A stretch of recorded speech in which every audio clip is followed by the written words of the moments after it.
Heureusement que non, écoute, moi si cerveau zéro le quoi yo. Sans charisme, laisse-moi te dire, sans valeur encore, tonneau vide.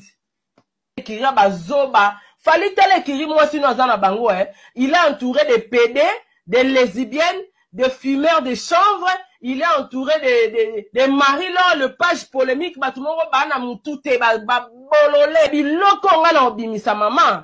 Pour la voyage au long internet, c'est à l'icambo, hein. Et à l'icambo parce que ça l'ukuta te, et à l'icambo, on se connaît. Osa moi si à star, olingo ko vanda na po niveau fali. Il faut vanda na moi si mo boye amata na niveau ko alanda fali. Parce que to yebi pe na basi mususu bazana na niveau mo assez mais aussi longtemps qu'azu mobali mo boza niveau likolo moi ça commence à l'effort à rejoindre mobali ba kokana. Mais yo lo rejoindre John na obo kokana olingo kota na poto à YouTube. Nana, okolukela nga kasho sa mabele. Parce que vie na yo eza très sale.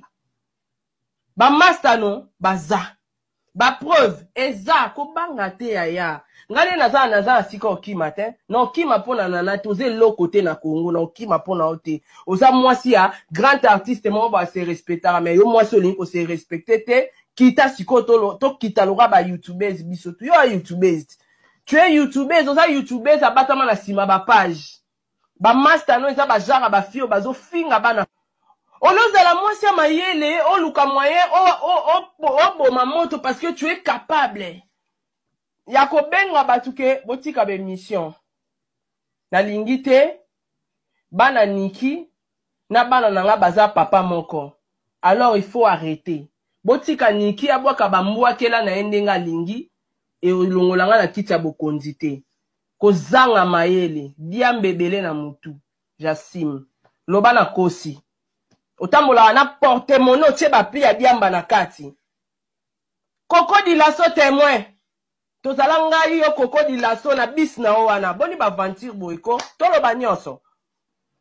Mais, na kati na ye azwa mwasi moko boye cerveau ne ane lo côté. J'assume encore mes propos. Nana anani. O aka mwasi a faliti. Fali anani. Fali pa aka musicien. Vanda ne bo. Nana Ketchup, Nana Vanda T. A aussi l'émission, a manqué, pas pervers respect, to a finga mwasi affaire. S'il y a pe, ndenga zalaka anonyme wana. Bezana batu ba yebi.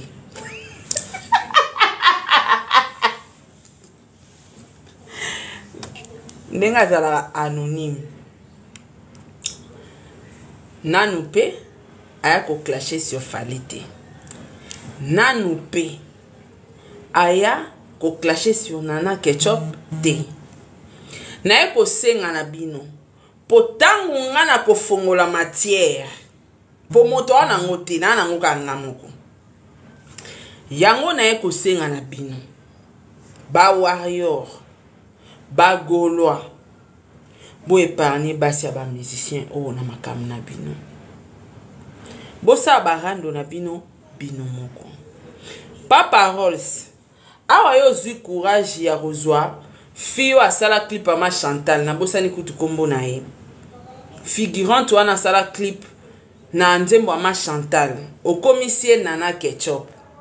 Mais vrai fille wana to yebi. Na mboka vandaka ape na TikTok awa. Batu ba monite.